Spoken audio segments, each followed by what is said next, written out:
boy, oh boy, oh boy, here we go. Another episode of the Sunday show. I guess I'm freestyling. Boy, that is wildin'. It's a terrible attempt.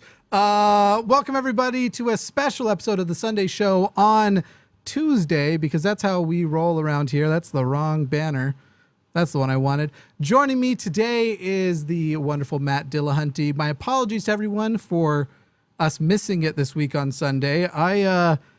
I had what I was sure, because I've had it before, was COVID, and it wasn't. It seems to have just been a flu of some kind, and it got quite terrible Sunday evening, and then Monday was better, but still horrible, and today I'm at least upright and stuff. But if I randomly run off, most of it was up in my face.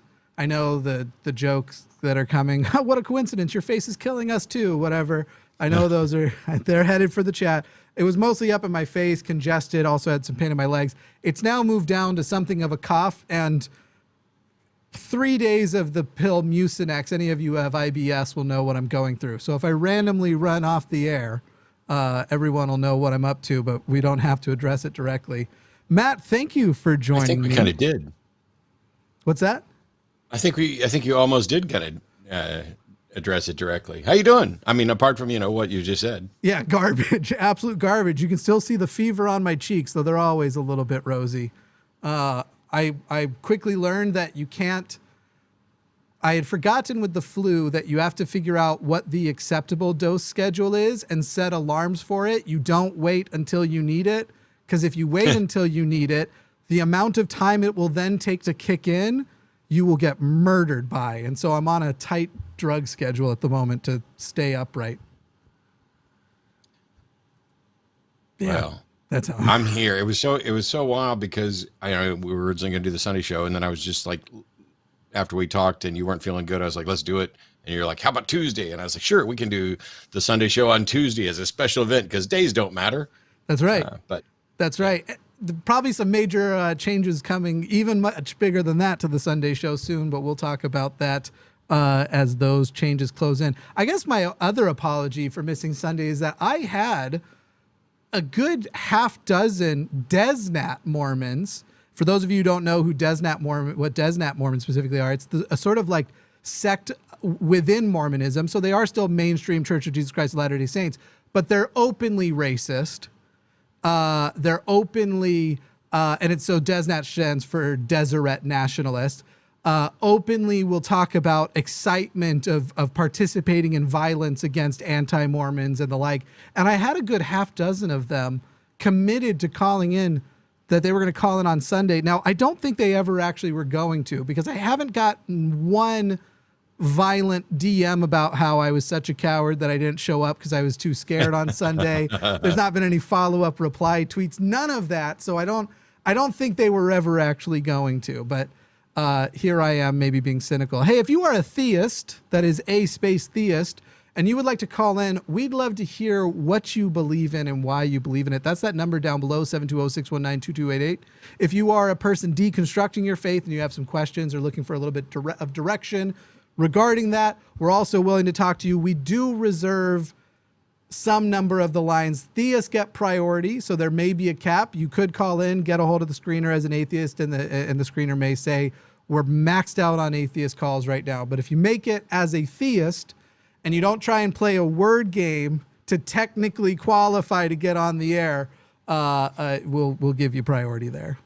I know it's fine, because I'm happy to talk to almost anybody, but I really want to get more theists calling into more things. And if that means that we change the nature of conversations or push some atheists in to call me on Wednesday or whatever, I'm A-okay with that. Yeah. I think at a certain point, we just got to start flyering churches or something. I don't know. I don't know what the answer is, but I know how to make Desnats angry. I know that much. It's not hard. You just say things like, black people aren't cursed. Things like that. That'll get them every time. But we'll jump to the lines right now and start with somebody who it looks like is here to talk to you, Matt. We are talking to Isaiah in Korea. And Isaiah, I feel like we've spoken before. I also feel like you've called from Utah before. And am I crazy, or are you also a Mormon? What's your deal? Isaiah, can you hear me? Isaiah. Hello? Yeah, you might. Can you hear me? Yeah, I hear you now. I hear you. Yeah, you might be crazy, but I'm definitely not a Mormon. All right. Did you call from Utah in the past? No. There might be another Isaiah. Weird. Yeah. All right. Or it's I was pretending to have some memory and insight. It just said in the call notes you'd called from, but it could be that your IP address is something to do with the web caller. I don't know. Anyway, go ahead and tell us what you're here to talk about, posit, whatever you want. Yeah, first of all, I'm kind of excited because I got to make history with Matt, because I was actually the call right after his announcement on the Atheist Experience. So Matt and I are forever connected. But yeah, Matt, you actually asked me to call back. Oddly enough, like the feed got totally destroyed when I first called, whenever Aron was on. So you asked me to call back and share my story with you? I am recalling that now. Yeah. Good. You had basically said, like, the next time you call, the thing I'd be interested in is how you went from being an atheist to a theist, I think was how that call ended, right? Yeah. The thing just totally died, maybe because of hurricane. Maybe. I don't think it was the hurricane, but maybe. Yeah, go ahead, Isaiah. Give us why you went from being an atheist to a theist. Yeah, well, so yeah, I became an atheist like around the age of 19. I was in Bible college, and there was just, oh God, those people are just very hateful, and they were trying to explain stuff like the genocide from the Old Testament. It really didn't make any sense. And then I dropped out, and I went to I went to a community college, and my professor was an atheist, and he kind of gave me a name for it, and I kind of stayed that way all the way till the age of 32. But this is going to sound super, super, super crazy, and I know you guys won't believe this because most of my family doesn't believe this, but yeah, 8 years ago, I was in my room, and Jesus Christ spoke to me, and I gave my life to him 8 years ago, and it's radically changed my life since then. How do you know it was Jesus? Once he told me, he told me he was Jesus. But obviously, I mean, it was audible. So if there was some alien kind of shooting some kind of sound into my brain from with a gun or something, I wouldn't be able to distinguish that. But I mean, I said if I could tell you my life was before that and after that, it was quite a dramatic event. That's not relevant. The fact that your life changed doesn't have anything to do with a demonstration that the voice you heard was actually Jesus. What did Jesus tell you? No, I agree. Well, first thing he said was that I'm God, and literally I jumped across my room because the last thing in the world I thought was God was in my room. I thought someone had broken in, and so I was like scanning my room. It was really the only place it could have came from. And so when I looked in the closet, there was nothing there. So I thought, okay, maybe you're God, but who are you? And he said, I'm Jesus Christ. Then he said, I am the light of this world. When people choose darkness over light, you don't blame. I mean, that's kind of silly. What? Well, assuming Jesus existed as a person, Jesus Christ isn't his name. I mean, Jesus isn't even really his name, but he could say Jesus, colloquially, but Christ is a title, not a name. And why would God show up and scare you by saying, I'm God, and then not do some demonstration other than go check, I'm not in the closet? Where's the substantive evidence that what you're experiencing is real and true? Well, it's real and true for me. Matt, I don't expect you asked me. I didn't Isaiah, truth does not work that way. Yeah. It's not real and true for you. That's not the way truth works. That's not the way reality works. Okay. It's not real and true for you that a square has 83 sides. It's not real and true for you that the sky is pink all the time and rains marshmallows. It doesn't matter if you think that's true. Okay. We need to talk about what's actually in reality. So you had some experience, and you're saying that somebody, you heard a voice. Did you see anything along with this voice? No, no, I didn't see anything. Why not? Why would the all-powerful creator of the universe come down and speak to you only in a voice? So he's going to give you evidence that you think is sufficient to warrant Right. that he is there and is God, but he won't go the extra thing of presenting some sort of visual evidence as well. And by the time that God is speaking to you and wants you to know that he's there, you would think that you could have audio and video and everything. Why just an audio? Yeah. I don't know why you're asking me to tell you like that, because I can just tell you what happened. I don't. You want to ask me why he did this or that? I don't know. I'm asking you because you've reached a conclusion that is absolutely not warranted by the available information, and for which a little bit of thought about if one of the questions you can ask is, if this were true, what other things would I expect? And you don't seem to expect anything other than, I heard a voice, there wasn't anybody in the closet, it must be God.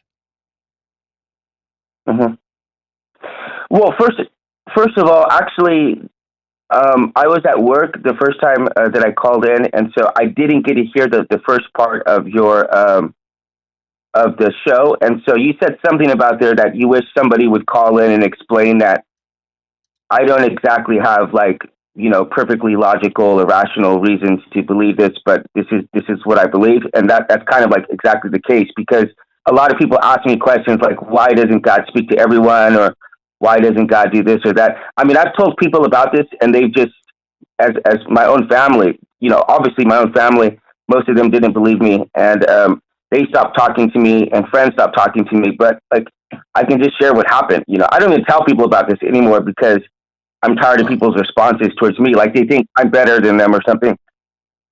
So the purpose for most of these shows is to actually have a conversation that leads people to analyzing claims so that they reach the right conclusion. And my position right now is that, based on what you've told me, there's no reasonable analysis of your claim by you or anyone else that could warrant believing you actually heard from a God. How did you rule out mental health issues? Well, actually, my family, when I told my family, they forced me to get into counseling. They literally sat me down and said, "You're going into counseling tomorrow." They thought I was going insane. So yeah, that doesn't the next answer morning, the question. So how did I rule? How many times have you had this Well, I experience? sought professional help. He's only spoken to me audibly once. Okay, so here's what I'm saying. You had an experience. You had it exactly once. How did you rule out mental health issues? Going to counseling afterwards does not rule out mental health issues at the time. Okay.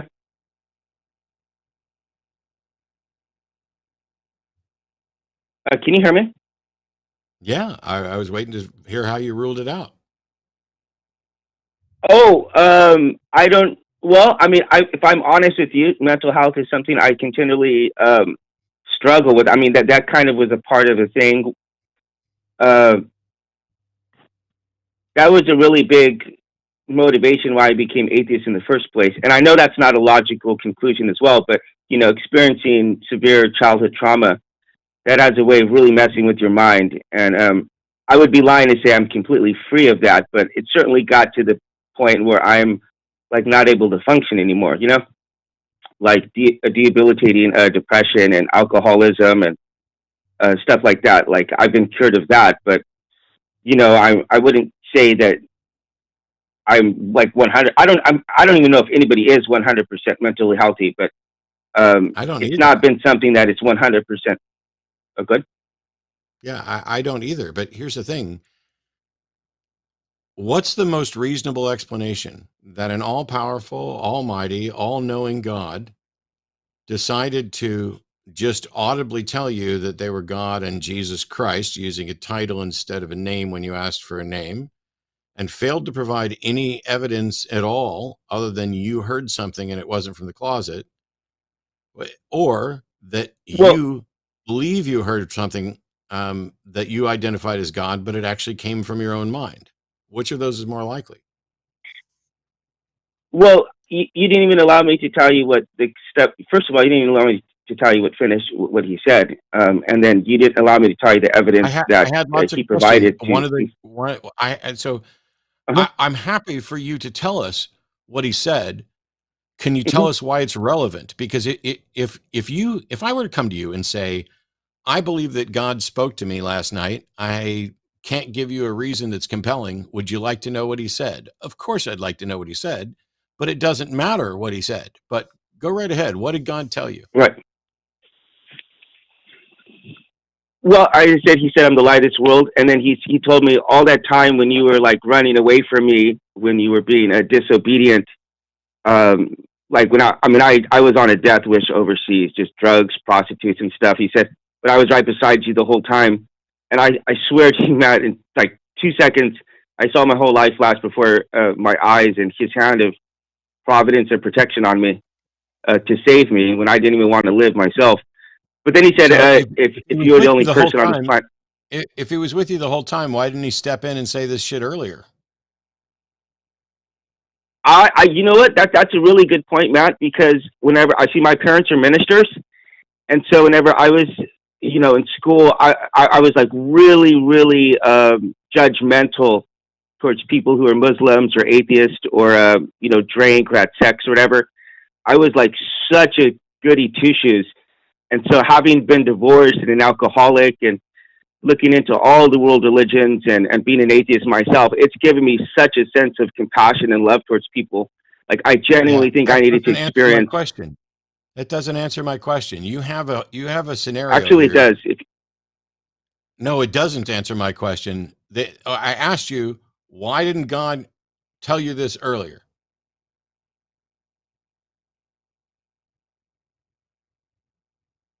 Hello? Yeah. Why didn't God reveal it before? Yeah, because I needed to experience. I needed to have a heart full of love and compassion towards everybody. Trans, gay, bi, whatever their orientation is. You're saying that you had to have a heart that loves everyone before God would talk to you. I don't know about that, but I needed to be disabused of my personal righteousness. You just said that you goody needed to have a heart that I had about me. Loved everyone before God would talk to you. That's what you just said. Well, I'm just saying I needed to be more loving and accepting of everyone. I'll say that. Did God tell that you was that? not me whenever I was an 18-year-old Christian. Tell you that?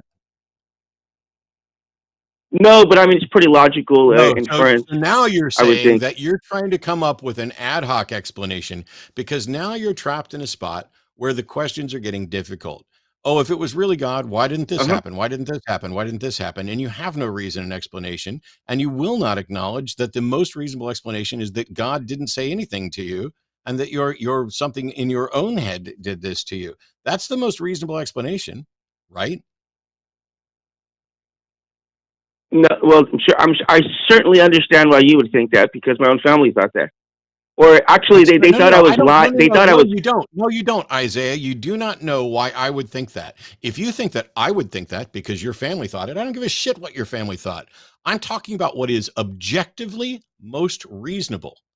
That's all. That's it.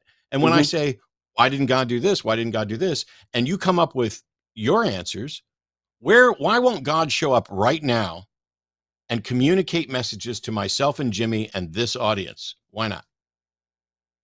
Why has God only talked to you one time? I have no idea why you think I could answer that question. I mean, this gets down to your divine hiddenness problem. Matt, these questions have plagued me for 8 years. Well, stop believing stuff that you don't have a warrant to believe. Here's the problem. You're being plagued by questions and you're like, screw it. I don't care what the actual answers are. I'm just going to keep believing this preposterous story. No, I mean, I wouldn't agree with that. I mean, he wind up confirming the things he told me afterwards via other people. Isaiah, you can't say he confirmed the things he told you via other people. You don't know whether that's him confirming anything. What did he tell you that is confirmed? Well, okay, so I'll start off with the very first thing that happened. No, stop. I asked Yeah. a very specific question. Mhm. What did he tell you that was later confirmed? So when when he said, if you're the only person on this planet, I would have died for you. I went into give up. because after my family sat me down, like, No, Isaiah, All right. I give up. Isaiah, can I ask Isaiah? said, what's something that God revealed to you that was later confirmed? And then you said, when he told me that he would die for me, even if I was the only person on this planet. That's never been confirmed. You have no confirmation of that. You couldn't come up with one thing. Matt, can I finish? You've interrupted me about 20 times. Can I finish that? God, would you stop interrupting me? You couldn't come up with one thing that God told you that had been confirmed, could you? Well, you kept interrupting me, but yeah. Could you or not? Jimmy, did you have something to say? Can you come up with one thing that God told you that was confirmed, or are you just blowing smoke up my ass?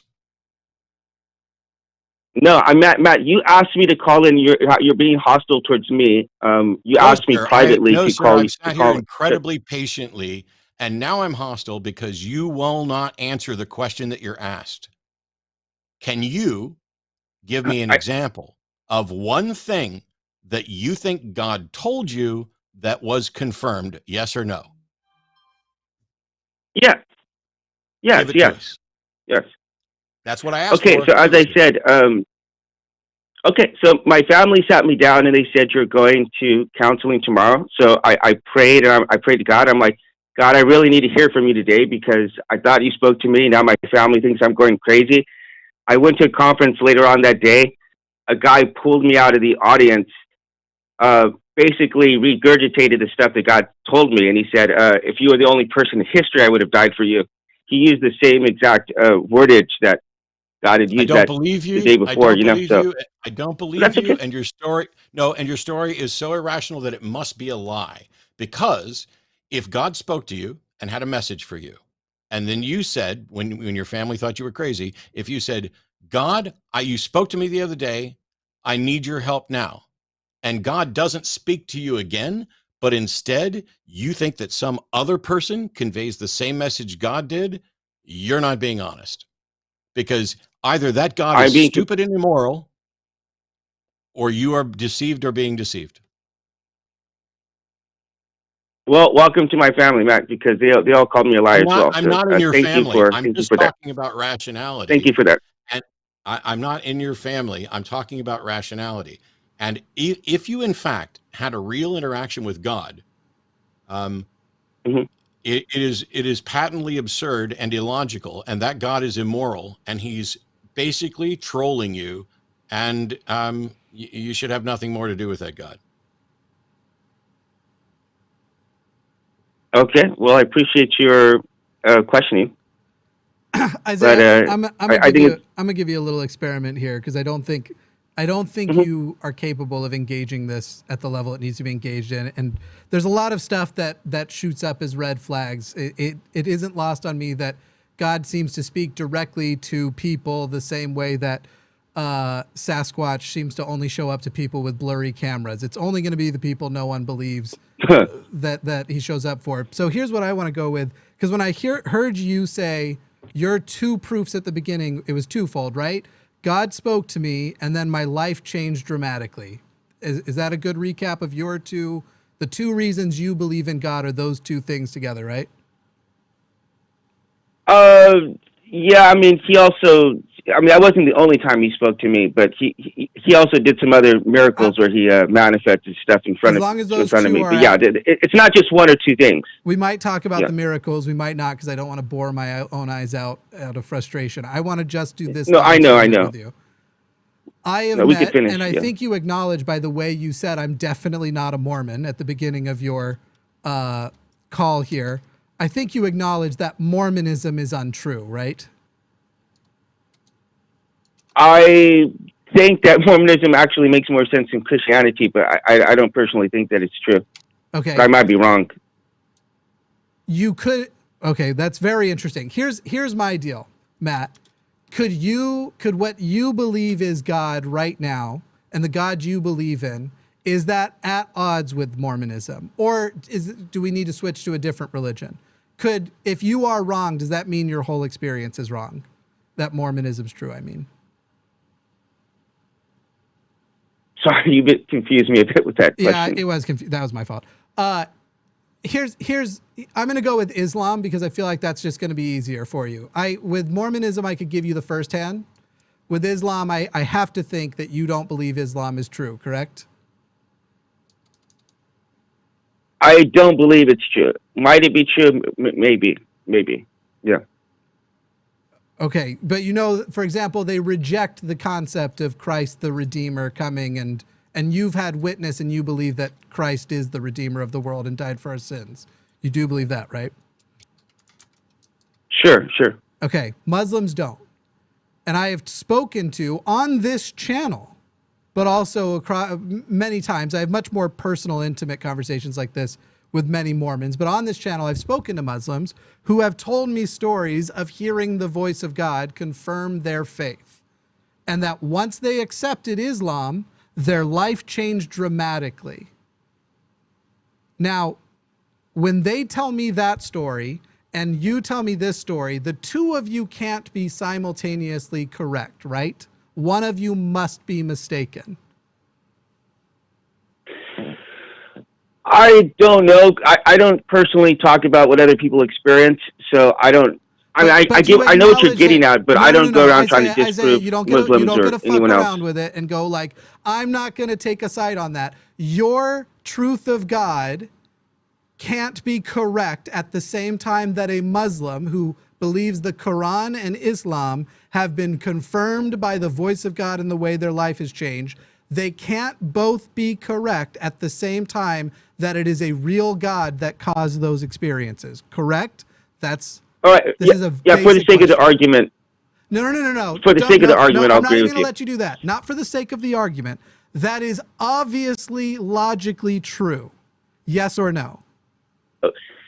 So I don't know exactly if God would reveal himself in different ways to different people. There's no point in this. I don't get into that. There's no point in this because you are not acting in good faith because you don't want to throw something down because you don't want to get to actually to the heart of the point. Because the heart of the point should be you go obviously right. What I know to be true and what they know to be true are in total and complete conflict, and they can't be true at the same time. And when you acknowledge that, my next question was going to be, how, Isaiah, are you going to make sure that you're not the one who's wrong between the two of you? Because you both can't be right, but you both can be wrong, or just one of you might be wrong. Those are the options. Yeah. And so my question to you and why we run the show is, how are you going to make sure that you're not the wrong one in the position where both of you are wrong or one of you is wrong? That's an interesting question, a thought for me to think about more. But I do thank you for your time, Jimmy Snow, and Matt, I do appreciate your time. And I wish you luck in your new experiences wherever you're going. Okay, thank you.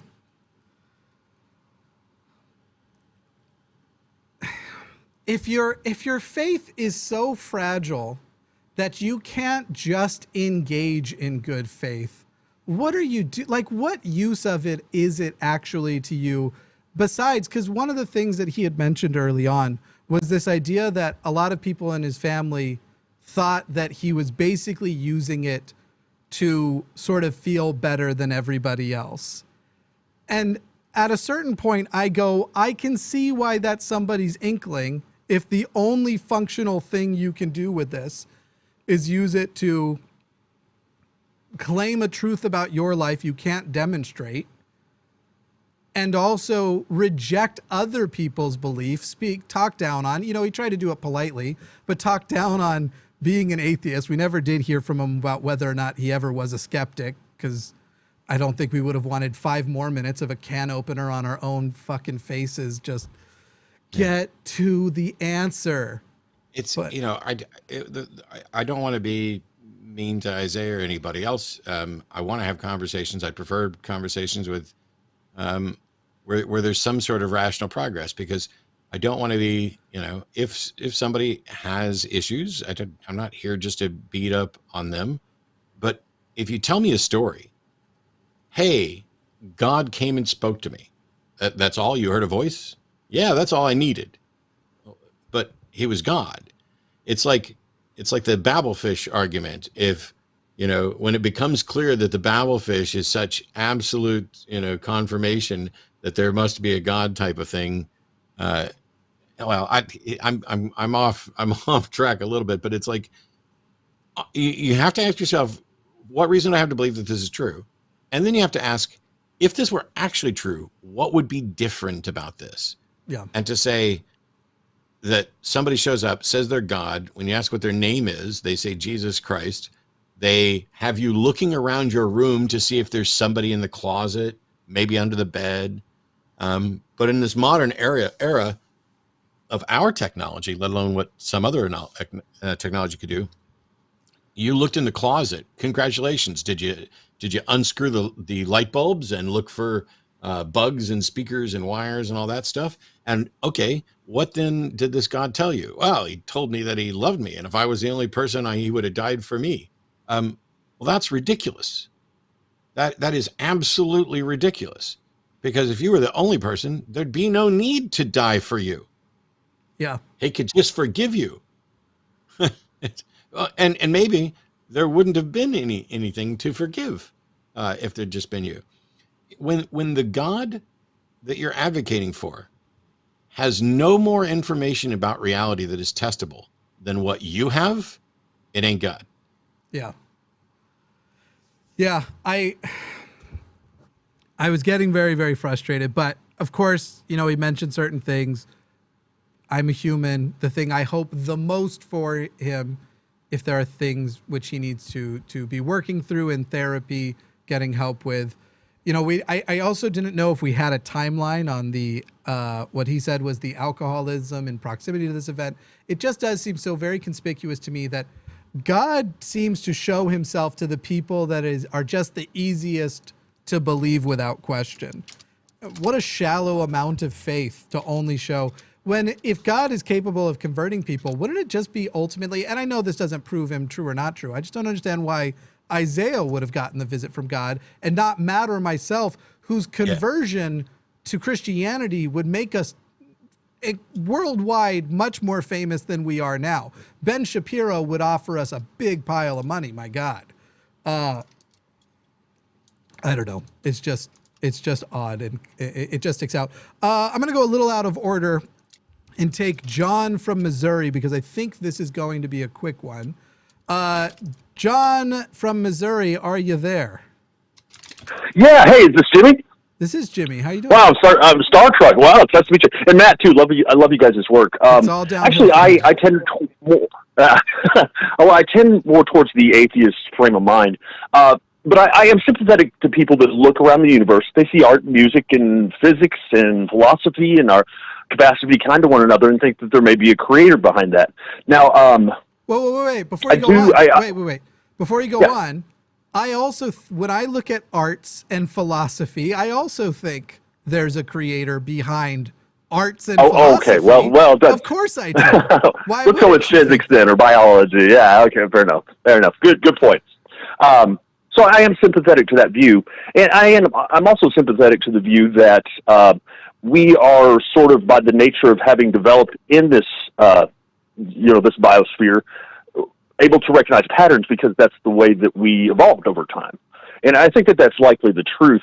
But, tell my grandma there's not a God. She's like, look at the sunrise, So I absolutely tend towards your beliefs, but in the end, I don't think any of us know. And I think it's more fair for me to call myself an agnostic for that reason. You hear simulation theory and things of that nature. So that's really my overarching point. I do have a very interesting anecdote, though. Well, before you move on, because there's some things you've said here. So first of all, I think both Matt and I identify with the term agnostic as well. We say agnostic atheist. We don't believe there's a God, but there's no way to know. It's probably untestable. And so I think you might have done the thing I said at the beginning of the show. I think you might have cheated to get on a theist line a little bit here, because I have you marked as a believer in God. Oh. You know what? I did not watch the beginning of the show. I just flipped on a few minutes ago, so I do apologize for breaking the rules. But are you a believer I was in at one God? time a theist, though. So you're not a theist now. You don't believe in God now. No, but so very interesting anecdote. 60 seconds. I used drugs when I was about 19, and I had went to a Pentecostal church previous to that. I was raised Pentecostal, and John, I overdosed. I like you. I'm going to give you 15 seconds to tell the story instead of 60, Okay. though. Okay. Okay. The guy that found me was a cop, but he was also my Sunday school teacher, and so my mom uses that to this day to prove that there's a God, which is it's an interesting coincidence, and I'm glad he found me, obviously. But I don't know. I just I am sympathetic to theists. I suppose that's my overall point. And if they're feeding the poor, that'd be great. Here's what I'm going to challenge you with, and then I'm going to let you go, because otherwise we're just going to be jerking each other off because we mostly believe in the same stuff. Well, I've got nothing better to do. I'm sympathetic to theists as well.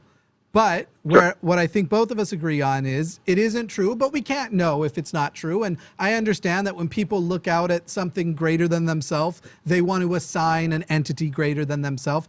But it's not true that there is a God, certainly not the Christian God, certainly not the but look at the sunset God. And it matters to me whether or not people believe in things that are true or not true. So while I am sympathetic to a believer, and I can't stop being, because I used to be one wholeheartedly. It was most of my identity. I still think it is important to engage with theists, and unless they can prove that there is a God, not on the basis of making laws. I want to take away it. It's on the basis of no one should believe anything they don't have a good reason to believe. And it's really as simple as that. I can't disagree with you. That's why I say you guys are doing the Lord's work. You guys have a good night, okay? That's funny. All right. See you, John. See you. Lord Satan. That's right. That's right. Better parties. Way better orgies. We'll go talk to... I'm excited for this one, and I do want to encourage people who are waiting, deciding if they want to call in or not. I do want to encourage people... If you have ghost stories and you're willing for us to break them apart, it's October right now. Could there be a better ghost story, witch story, curses, hauntings? I'd love to talk about those. And in fact, I'm realizing as I'm saying this out loud, in the second half of October, clearly we need to do specific Halloween, October, spooky month call-in shows. And I'll talk with Matt about that after the show. But right now we have, what just happened? I thought I had Charlie on the line. Let's see. Charlie, you there? Hi, guys. Hi, Charlie.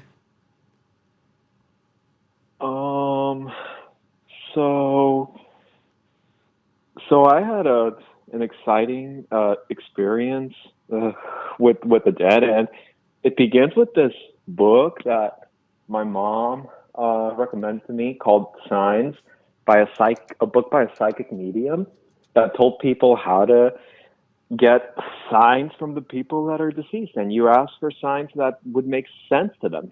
This book was filled with a bunch of like exciting coincidences, and the signs that they would ask for would be like animals and birds and insects and symbols. And they would always be a really, really cool coincidence. And recently I had a buddy of mine who died. And then I just went and did an experiment. And I said, okay, if you're there, if you can hear me, please come back. Show me that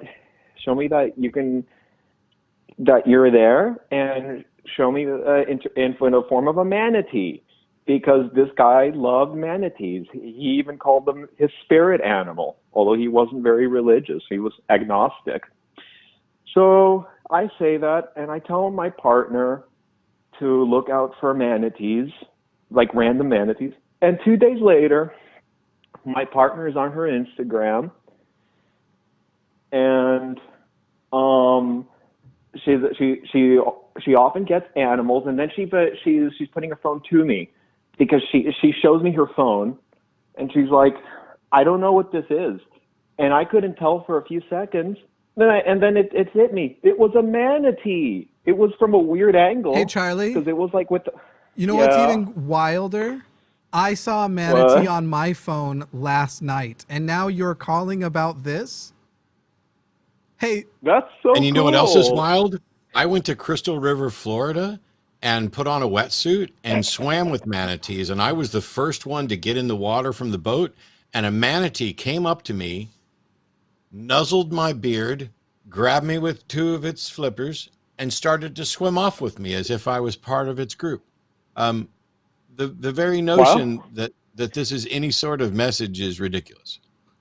And well, the reason why I wanted to bring it up, Charlie, and here's the deal. I just want you to be honest. I'm going to believe you whatever you tell me next, okay? But if you're a fan of myself, you're a fan of Matt, you're a fan of the show, you're a fan of the format, know that we don't want anyone to lie to this following question. Is this a crank call? Is this for fun? Is it a joke call? I'm going to believe you. It's not a joke call. Okay. It's not so a the book. joke The book call is real because this is a real coincidence that actually happened. But the next part is actually crazier. Okay. So I want to hear the next part. Okay. So I'm leaving on a trip, on a flight, and I go to the Orlando airport. And I'm walking. I go through all the things that you go through for an international flight. And then I'm with my partner again. And once again, she points. And at the Orlando airport, an airport I've been to for the first time, there's a giant painting of a manatee. And yes, so I'm because like, it's hi, Florida. buddy. And if you'd have been in Chicago, you wouldn't have seen a painting of a manatee at the airport.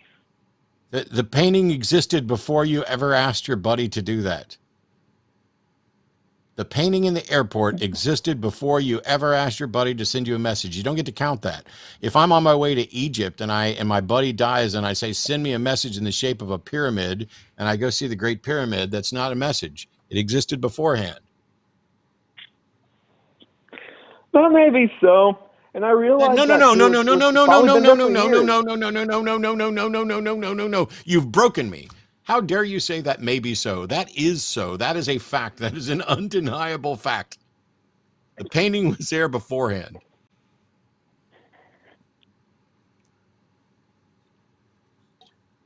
Yeah, but signs like that exist. How do you know? No, Charlie, no. If you're going to do a yeah, but, and follow it up with yeah, but signs like that exist, prove right now that signs like that exist, because I don't believe that signs like that exist. I think you're making it up. I think that when you say, yeah, but signs like that exist, you're trying to prop up a false belief with a false claim. Prove that signs like that exist. Well, I would have to find that signs book by that psychic medium. I don't know where it is. You know, this isn't. You can, like, I don't know, give me. Charlie, please. No book by a psychic medium is going to be proof that signs occur. That's the claim, not the evidence. On the small chance that you are not fucking with us, he is for a laugh, Google what confirmation bias is and spend your night with it. On the small chance. But Charlie, would you just do my old soul a favor and just admit this was a joke from the onset? Don't leave me with the doubt. The manatees appeared, and I'm going to say it's confirmation bias, but it's just kind of exciting. Keep a straight face. This is a complete waste of everybody's time. I heard it. I heard it so if you play back the tape, I think everyone will see my face. It only took me, hi guys, which by the way is right now is becoming extra popular as a meme with this one guy who dresses up as an emo, but this like weird emo character and goes to the mall and trolls people and stuff. I knew it from hi guys, but I was willing to give the benefit of the doubt. Which line was that? Was that line? This is something I've talked about many times. Doing these sort of live shows and everything else.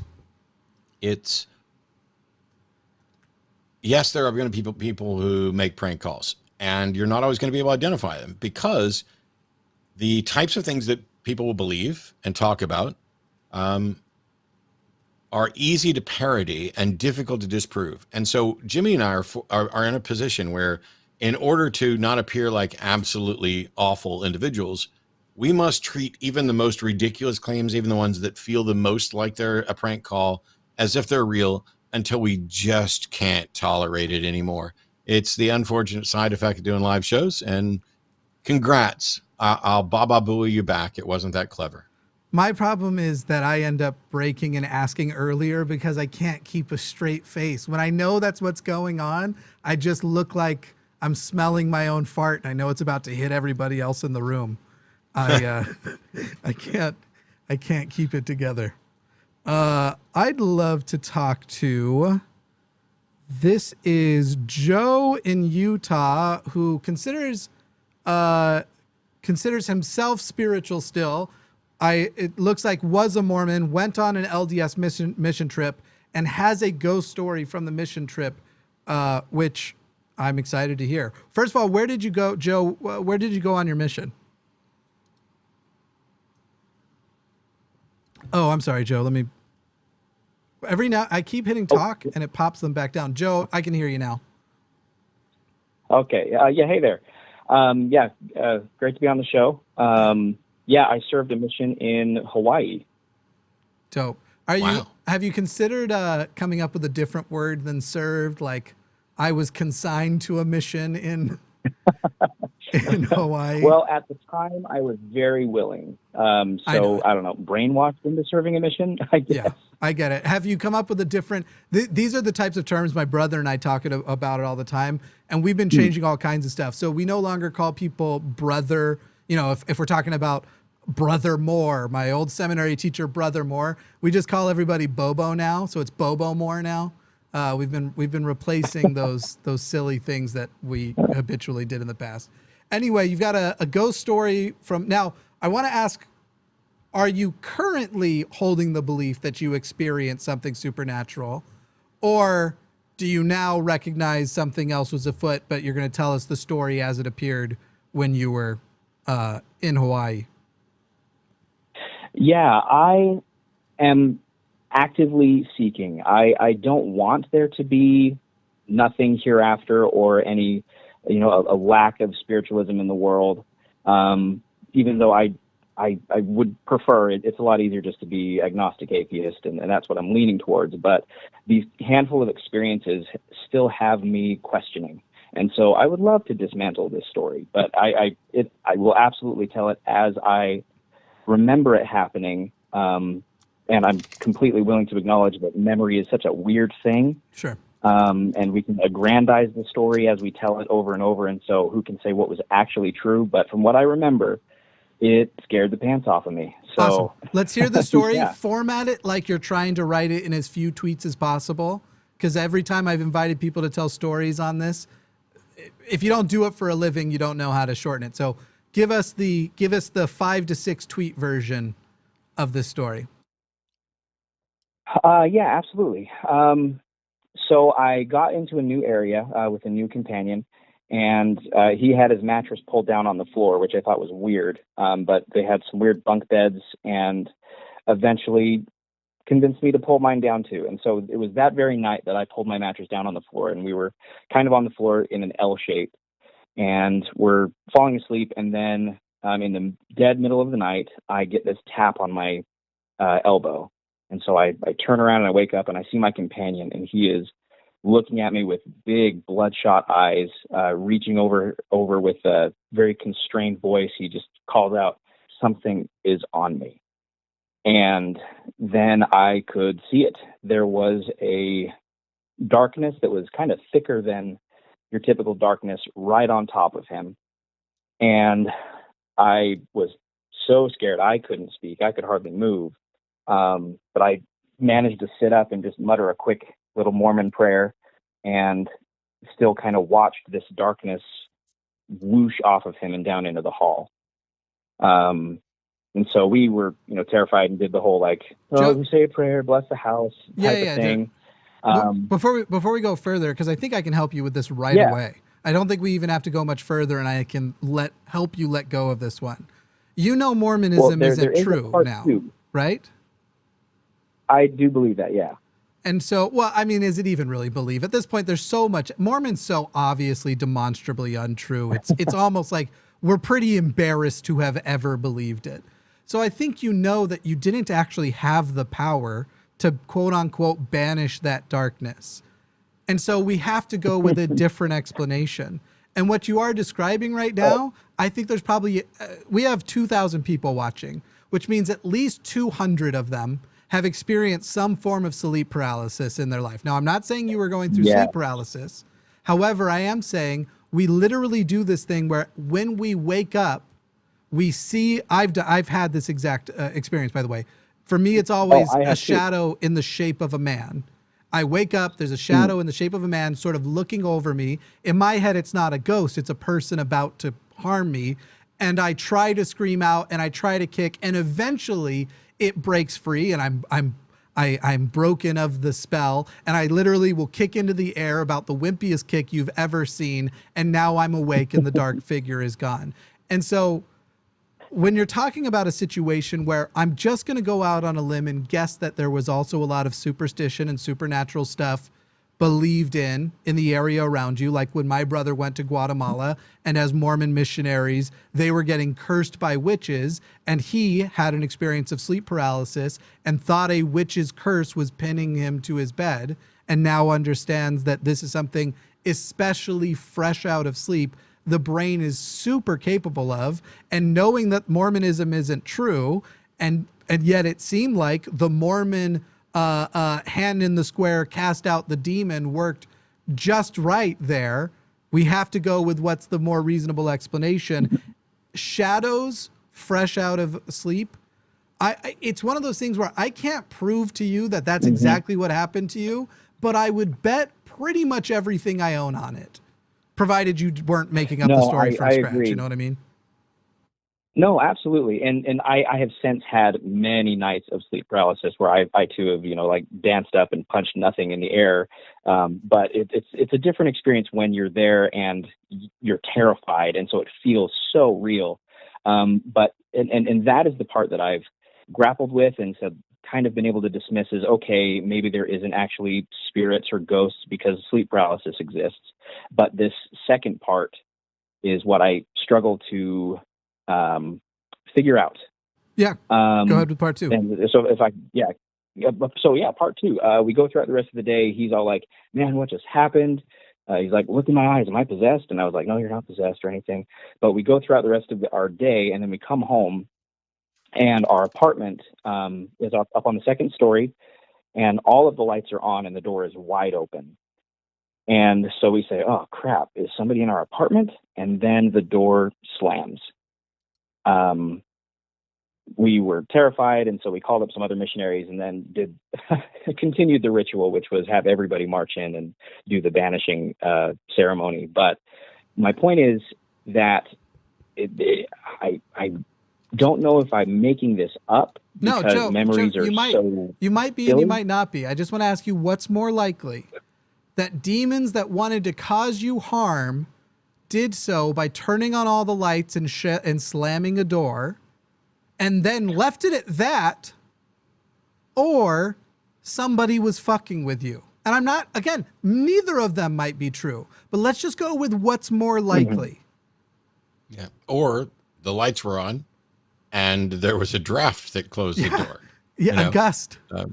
It's when you talk about, now I never had any experience like what you're talking about, Joe, which is, I never even suffered from sleep paralysis or any of the stuff that the night terrors that I hear from people. And I'm sure they're absolutely awful, but we have at least somewhat of a secular justification and understanding for them. And even if we didn't, if we don't have a naturalistic explanation for something, that doesn't mean you're ever justified in going for a supernatural explanation. So what you're telling me is that the most difficult thing for you to explain away is a slamming door. Right. Have you never, ever had a door slam when you didn't know what the cause of it was? I've had that happen a lot. Yeah, no, yeah, living in a house where the air conditioners turn on, but I don't know. It was a different type of slam. It was, and maybe this is personifying it, but it was aggressive. Yes, it is.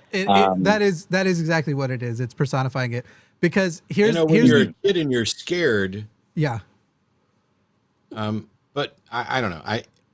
None of it makes any sense. But at the end of the day, I'm left, like, let's say we just did a show where all people did was call in and say, here's my story. debunk it, which is not what skepticism is about. It's not what I would advocate, because Mhm. the truth is none of us can tell you what actually happened there, or if it happened, or to what degree you're accurately remembering it, or whatever. This thing that happened in the past, we can't begin to investigate. But it strikes me Yeah. as strange, because if you would have said, here's the part that I can't explain. When we got home, there was a glowing, heated outline on the wall that said, I am the Lord thy God. And when we touched it, we all had a euphoric experience and fell over and had an orgasm in the greatest bliss ever. And then and all of us experienced this independently and talked about it afterwards. And then the writing on the wall ceased to be detectable anymore, but we felt that warmth and joy for the rest of the day. And everything that we did, every lottery ticket that we bought came up a winner. Every TV channel that we tuned into had no commercials and no static.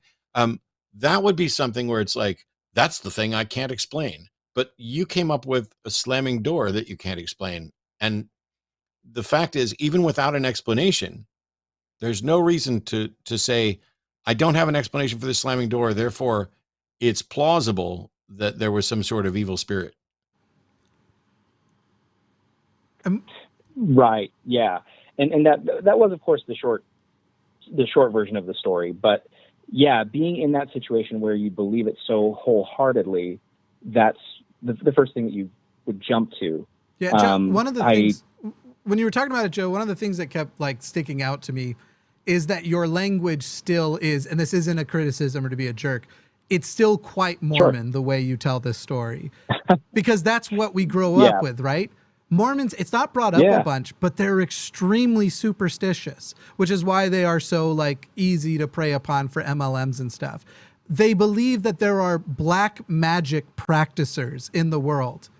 When I asked my dad how John Edwards was doing his stuff, he didn't tell me it was a lie and a trick. He didn't teach me skepticism. He said, for some people, the veil is thinner and he's probably doing a bit of black magic.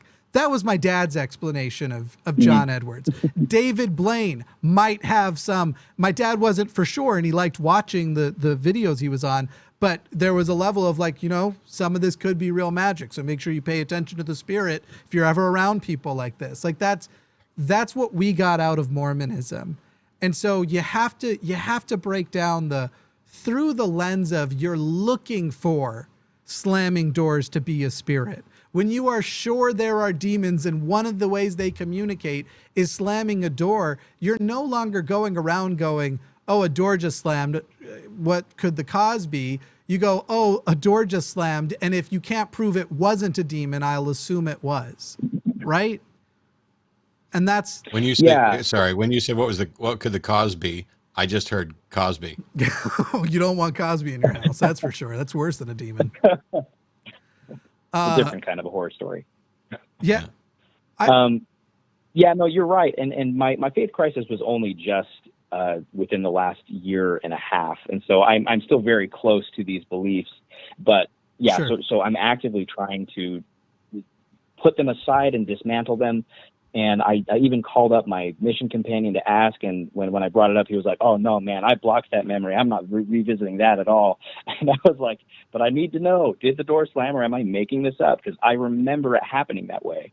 And so I guess when I'm trying to justify it, my first thought is that over the course of telling the story and trying to make it as spooky and as testimony building as possible, may have made up that the door slammed, because I can't think of any other reason why it would have slammed the way that it does in my memory. It wasn't like air conditioning or somebody else in the house.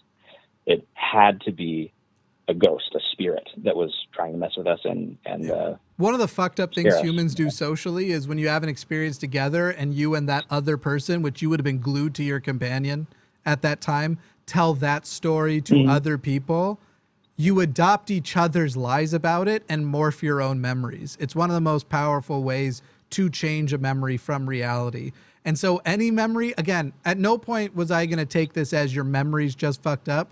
Let's just assume everything you said happened, and let's talk about reasonable explanations, but also knowing how incredible Mormon missionary stories are and how just close enough to sounding so possible to be true because of certain details, and they're both saying it. It's just that's my whole life, man. I've been listening to these stories my entire life because of. Yeah, I think kind of, Joe. And I mean, this is difficult. I mean, each of the three of us, had our brains messed with in different ways by different versions of religions, and there's various baggage that comes along with that. And I think probably what I hear from a lot of people, and I've heard this from family members and people who are close to me too, is like intellectually, when they sit down and think about it, they're like, yeah, I don't have any good reason to believe any of this stuff. It's but there's this nagging, but what if it is true? What if I stop believing and it is true? What if I've damned myself to an eternity of this? What if it's this? Yeah. And this is what religions have done. They built in protective measures that keep you from acting reasonably and keep you from saying, you know what? I don't have enough evidence to believe this. And so therefore I just can't.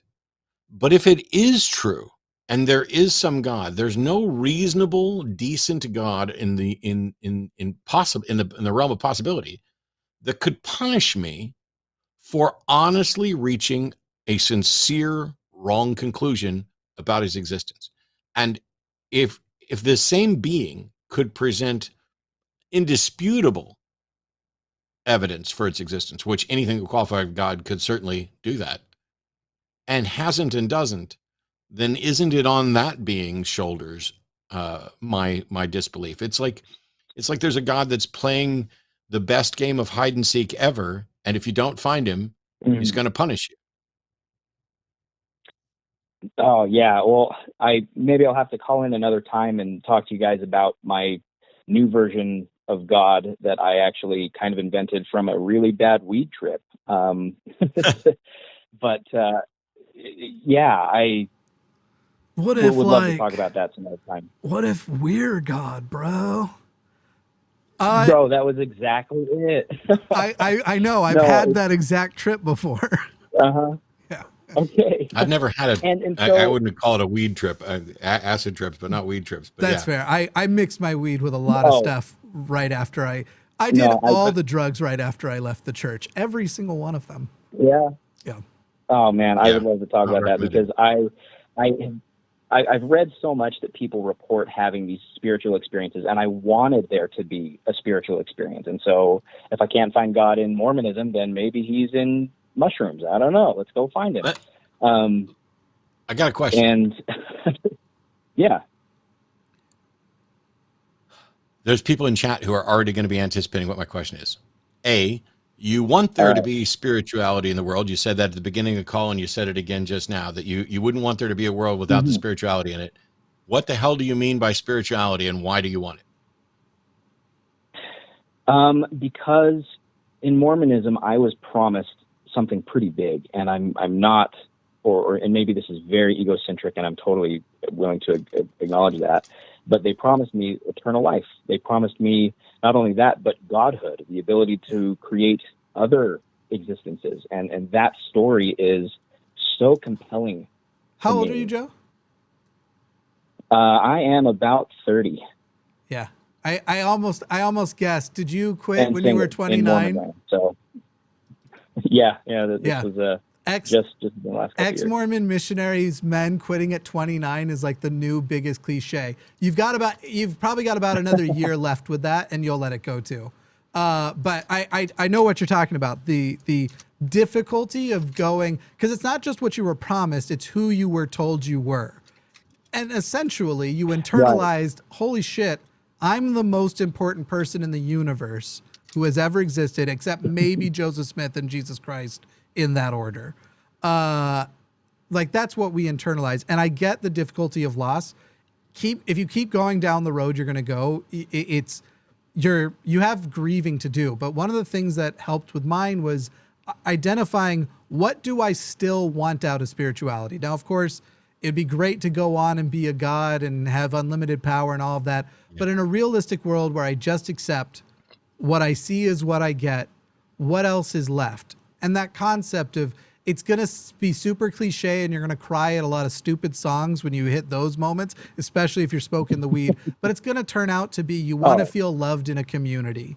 It's going to turn out to be you want to feel a sense of truth that is great. And by the way, the type of truth that I felt was great after leaving Mormonism and becoming a skeptic and finding out I can have good reasons to hold my belief was way greater than the Mormonism belief of just like, but you had that thought. It came from your penis, so it must be amazing.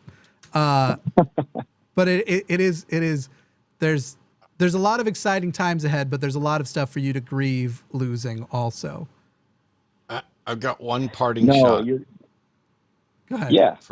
Just for me. And that is the question that I'd ask, is what is spirituality and why do you want it? And while I'm not necessarily convinced that we got an answer for the first part, the second part was because you were sold something by Mormonism. And I would say, if your reason for wanting something is because a religion sold it to you, that's enough reason to give it up. If you can't come up with a better reason than the religion I was indoctrinated into holds this as true, I mean, you might as well be saying you're hoping for, your own planet and countless other things that religions have promised, because that's the key. Religions promise the things that keep people believing, because nobody wants to feel alone. Nobody wants to feel like the end is the end. Nobody wants to feel like the party is going to go on without them afterwards. Nobody wants to feel like there's not somebody on their side. Nobody wants to feel like they're not special. And religions do all of those things. And when they can't ease the fears that we already have naturally, they invent new fears where they are the only ones that can provide the solution. If life's not scary enough, there's an afterlife and it's really bad unless you do exactly what we tell you to do. And so, the old adage that I've said many times is that people used to say that religions poison you and then offer you the cure. And I say that religions convince you you're poisoned when you're not, and then they offer you the homeopathic remedy. Yeah. There's no there at any point. They often make you sicker. Yeah, I hear that. And I definitely had a good solid year of angry atheist raging against the church and, all of the truth claims and whatnot. But it was the couple of things like, do ghosts exist that still make me want to, believe in something else. And then this experience that I talked about, like it was a weed trip, but I had since, after these experiences, read that there's about 5% of the population that it can trigger a psychotic breakdown in. And hello, I'm one of the 5%. And that psychotic breakdown for me was meeting God. And so I have a pretty big experience, and I would love to talk to you guys about it. And because I seriously like to bounce the thoughts off, but I know we've got other. Let's get into the details another time. But before we do, Joe, I want you to consider that it was the weed and you had a psychotic break, right? Yeah. That's the two things you just said. I took acid once and looked at the door. I was sitting on the toilet and looked at the wood grain door in front of me. And on the door, this strawberry cartoon formed with big eyes and a smile and a cape and a big S on its chest. And Super Strawberry flew off of that door, did a lap around my head, and slammed back into that door. But at no point in my entire life, either while I was tripping balls or after, did I think that I had tapped into a reality where strawberries existed and that they would have an important message for me. I was just fucking high. Yeah. I am struggling with that exact question right now. Like, did the strawberry actually exist? No. Because my experience was, in my experience was that kind of going quantum mechanics-y, super, and I hate this because when I was in an angry atheist mode, like these people were just the stupidest people, and I'm one of them now. But you're going multiple Gupta? Dimensions exist. Yeah, that type of thing. All right, well, first of all, anything is possible, therefore it existed. Go watch all the good reasons why Sanjay Gupta is full of shit. Not Gupta. Now I sound racist.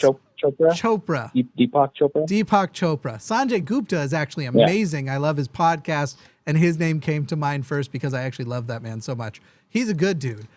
Chopra's the fraud. Go watch all the reasons why Chopra is full of shit, because he is, and it'll sort of get into those topics. But at the end of the day, you already know what it's like to have been a similar kind of high because you grew up Mormon. You know what that group hypnosis is like because you grew up Mormon. Right. You know what it's like to experience such a swelling of emotions and your brain to be so on fire that you're sure you just had knowledge revealed to you because you used to be Mormon. And you didn't even do drugs for those. So the idea that like when you did drugs, it was even more significant, that I think you won't have trouble putting that down once you've given it enough investigation. You know what I mean, Joe? Either way, thanks a lot, I Joe. hear you. Yeah. And Yeah. thank go you. ahead. Guys. I'll call in again some other time and Okay. dig in. But Very thank last you. thing I'm going to tell you, Joe, I can give you back a little bit of what was promised to you. Go read Ready Player One and buy an Oculus Quest. You'll get a bit of it. You'll get a bit. I'll see you later. There we Joe. go. All right. Thanks. Well, Matt already knows this. I'm a big into VR. I think I'm going to try and we're going to try and knock these 2 atheist calls out quickly and then take the last controversial call. Okay. Go ahead. I posted a link in chat for people to go listen to later on, but if in case you're not watching chat or whatever else, look up Charlie Worsham's song, I Hope I'm Stoned When Jesus Takes Me Home. It's my absolute favorite religious song, and well worth a listen. Oh, yeah. If you can tolerate my redneck roots. Let's talk to Jamie, who is apparently also here in Texas with both Matt and I. Jamie, how you doing? Doing all right. Thanks for taking my call. Wasn't expecting that accent at all, but go ahead. I'll keep it brief. A couple of first things, though. Yay, VR. I've had a Quest since launch. It's fantastic. It kept me sane during lockdown. Two, won't go into all the stuff that's gone on with you, Matt, but I'm hoping someday I will still bump into you and we can play a game of Cosmic Encounter, because that's a really fun board game. But back to the... a game of what? A game of what? Cosmic Encounter. Cosmic Encounter. Yes. Yeah. But, hey, by the way, find out if that's on Tabletop Simulator on Steam, because that's now a VR game. You can play any board game pretty much in the world on VR with people like you're there. It's awesome. One of the issues with VR with me, unfortunately, is I'm visually impaired, so anything too fiddly is a bit hard. So I've tried Tabletop Simulator, but we're getting off point. Go ahead. So I've been testing my street epistemology skills, what little they are, on my mum. She's spiritual, and she. First of all, I try to get her to pin down what her beliefs actually are, and she just keeps coming up with things like, well, like God isn't a person, God is everywhere, like we're all made of God, and it's all the kind of sort of that kind of stoner science religiosity stuff that you hear, and she's convinced herself of this stuff, or at least wants to believe it. But when I push her on it, she came back with, as I said in my question, if science can't tell us everything, I'm free to speculate as much as I want. And other than just like a mantra repeating, God of the gaps, appeal to ignorance, God of the gaps, appeal to ignorance, I couldn't really say anything, because it's like, yeah, you can speculate as much as you want, but you're not right, and none of it can be proven. So I'm just thinking, is there a better response? Is there anything I could say to her? Well, Should I even bother? I would agree. Yeah. Yes, you can speculate as much as you want, and so can everybody else. And you can all come up with completely different stories, and one of them might be true, or none of them might be true. When we figure out a way to tell which one of you is correct, then we'll have a justified belief.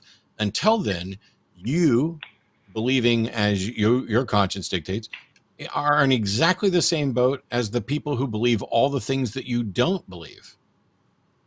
Yeah, it's quite a different thing to speculate versus saying, I am telling you this is the truth because science hasn't explained it.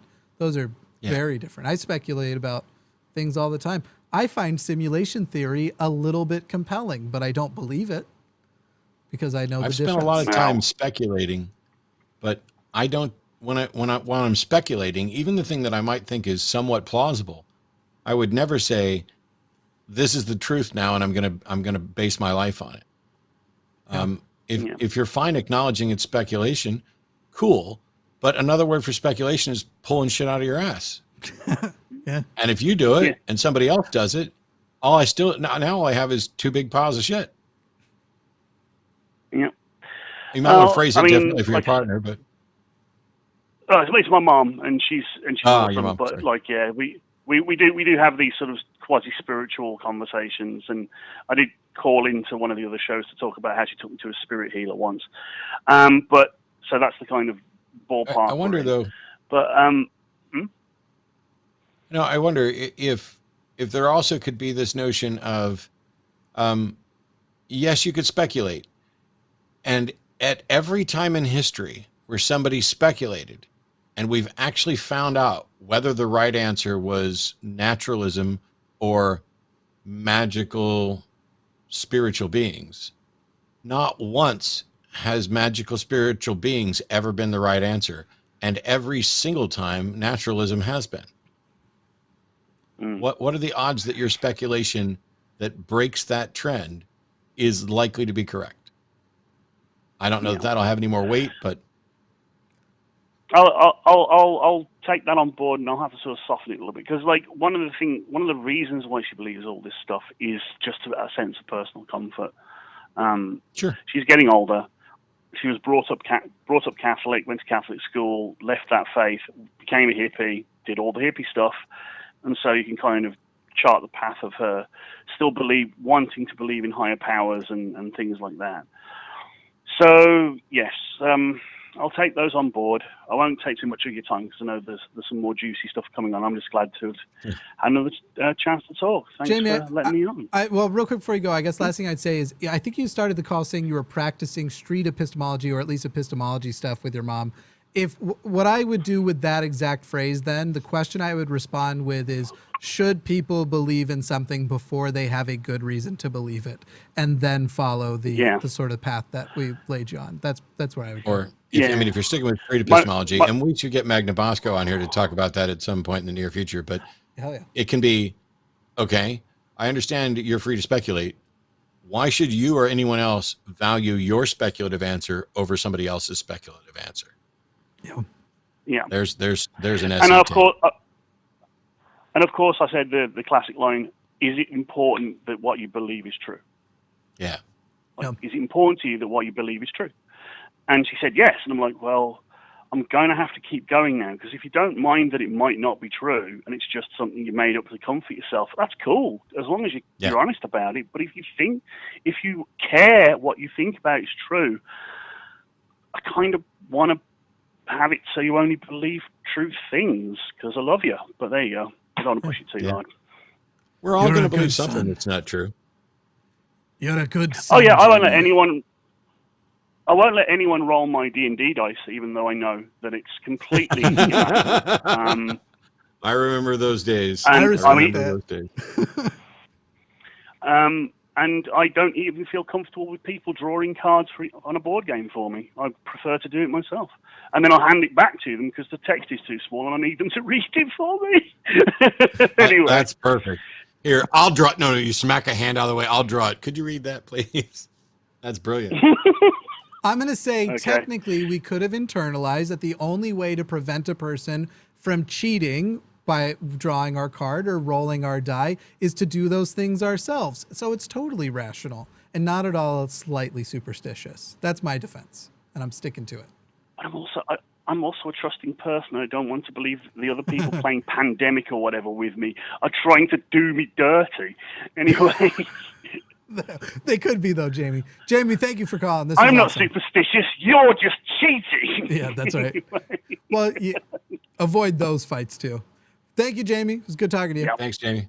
I think it's worth, thanks, Jamie. I think it's worth, Jamie mentioned there at the end, this whole notion of he's a trusting person.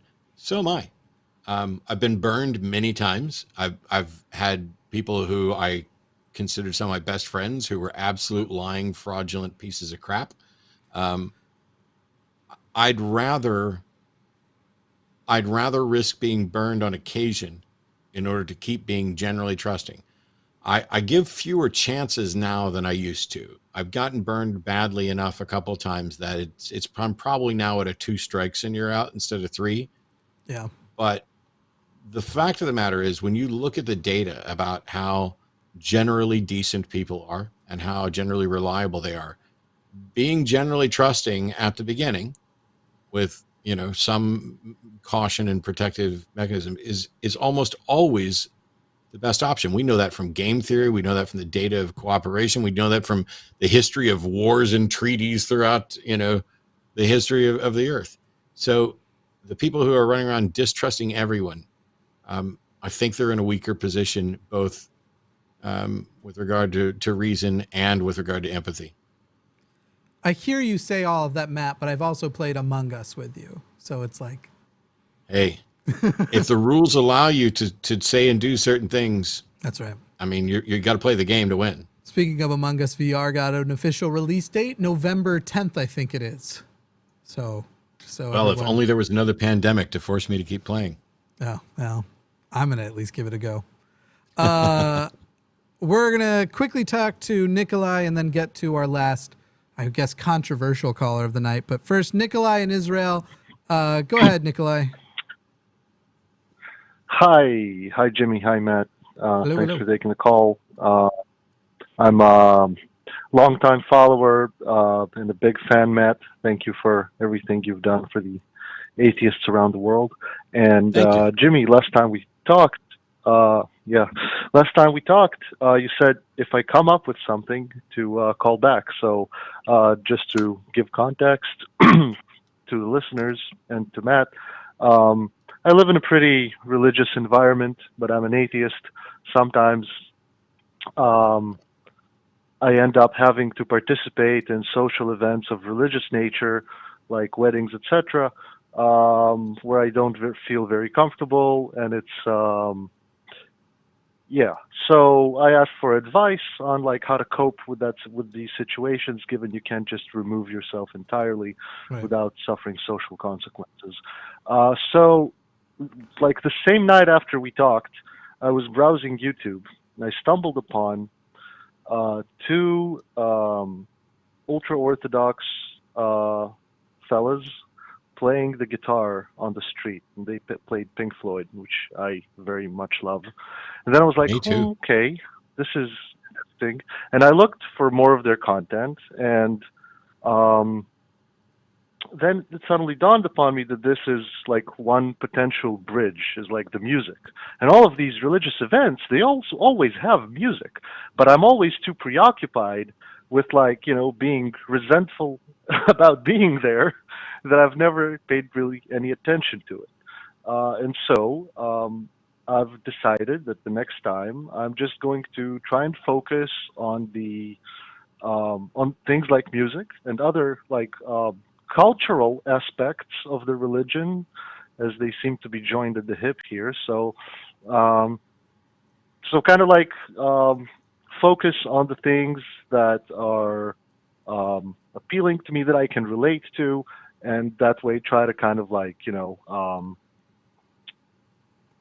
cope. Yeah. So that was my big like epiphany, and it came right after the call. So I was like, I gotta call back and tell him about this. Sure. Because I felt like how did this not occur to me before? Like this, it's always there. It's everywhere. The music is everywhere, and so that's something that I'm eager really to try in a real setting, and that's what I wanted to share with you today. Yeah, awesome. We'll follow up. Let us know how it goes. All right. Thank you very much. And Thank you, yeah, thanks for yep. Goodbye. Thanks, Good night. All right.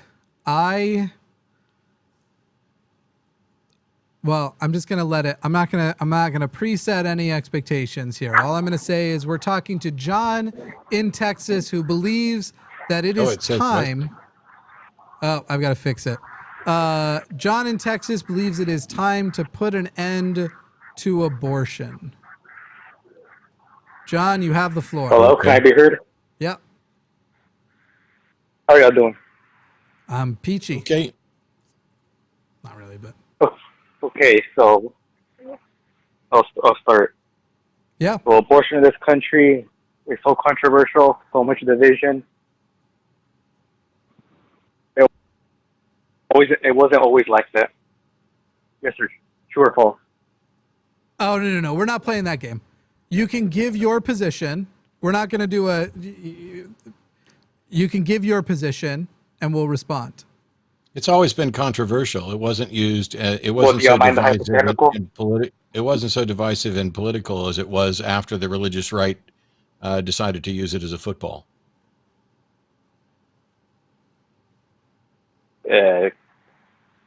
During this year, talking about the Dole's reversal.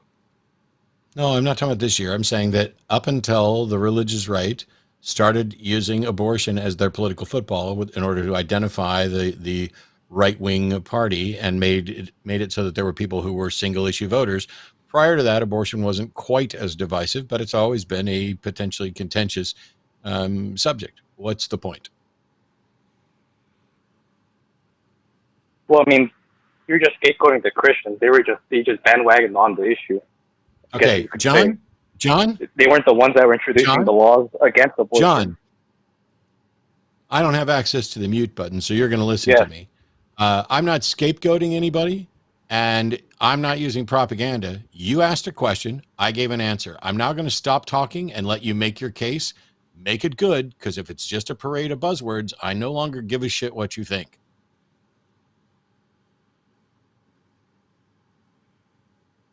Can I go now? I just said I'm going to stop talking, and then you can go. Did I stop talking? Okay, I'm gonna say hypothetical. Hypothetically, let's just say tomorrow Congress agrees to ban abortion. What's gonna happen? Riots, protests, attack on churches. Soon after, pro-abortionists are going to start erecting statues of their pro-abortion heroes, naming schools after abortion. Were you Other the guy countries who follow called suit about? and Were you change the their guy mind on who? abortion? Were you the guy who called earlier about the? Oh, hi guys. Are you the same guy, just a different voice now? No, that's not me. Okay, so John. No, I'm not. I'm not.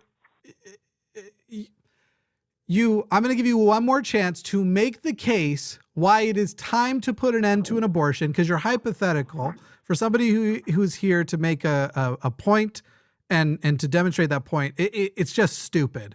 So make your case for why it is time to end abortions, and not on the basis of, I believe that if tomorrow Congress passes this, we're going to start naming schools after abortions. That's literally too stupid for any of us to comment on. So make your case for why abortion needs to end so that we can address it and move on.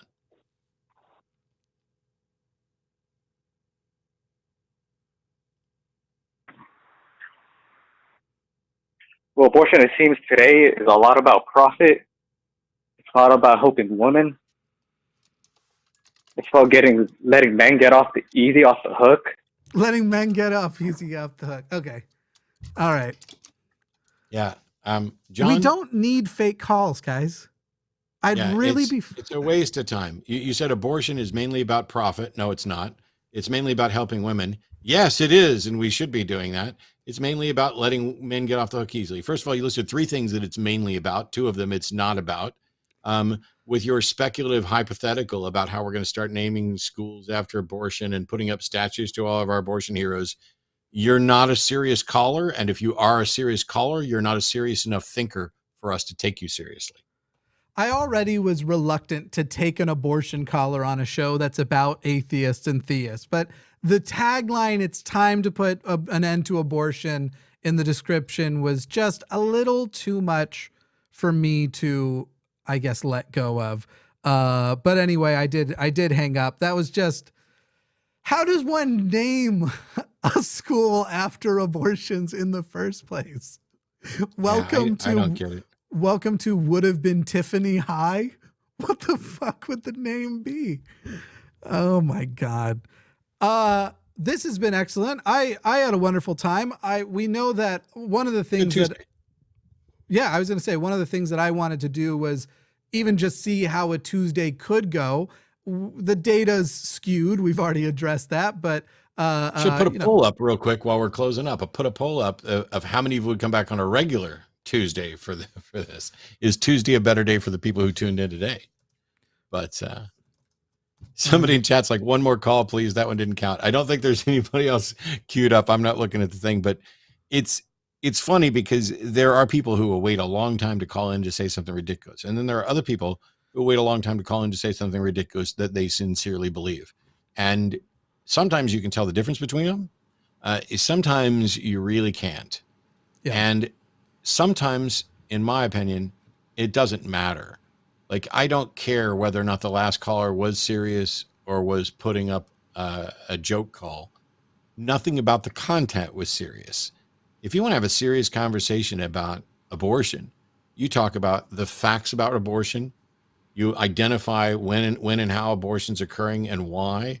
You talk about the problems within what you may want to label the abortion industry versus the problems with the legislation. You talk about how it's become a political football where it's more position on abortion and support for the Republican Party is more virtue signaling that is not virtuous than almost anything I've ever seen. It's, I'm going to be a single issue voter and I'm going to go for this.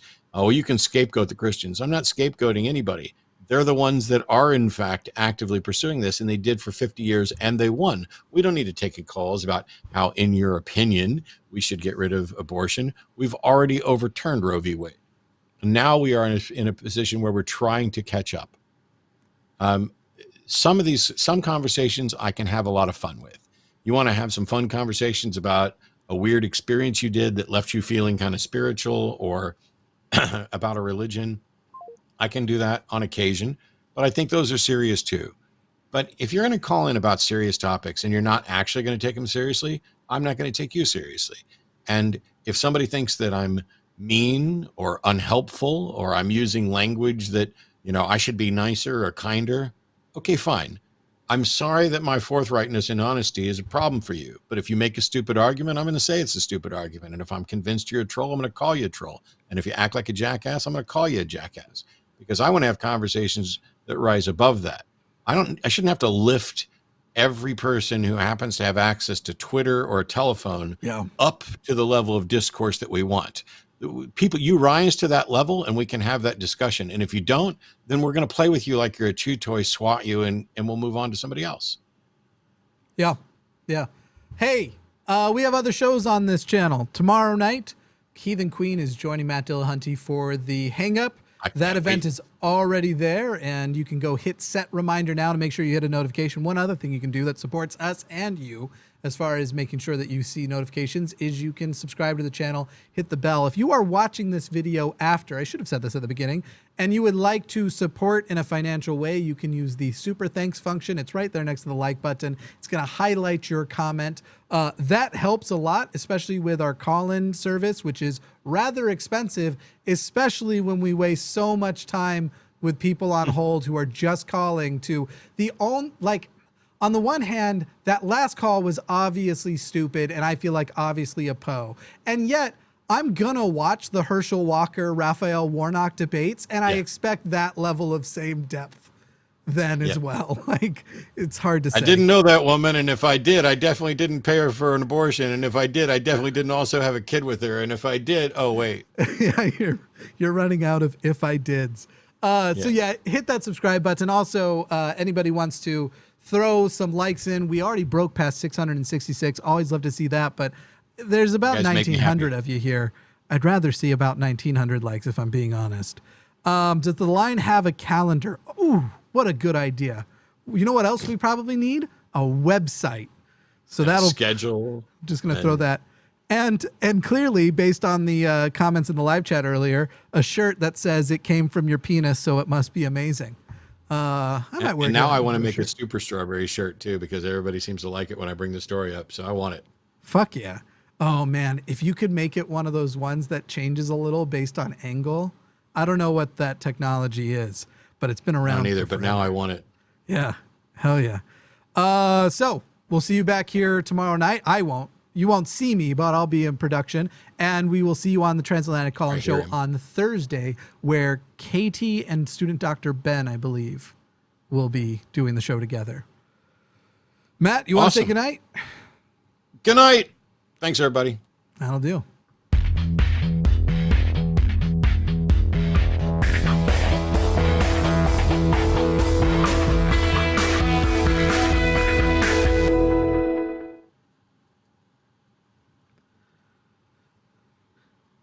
I would do a call-in show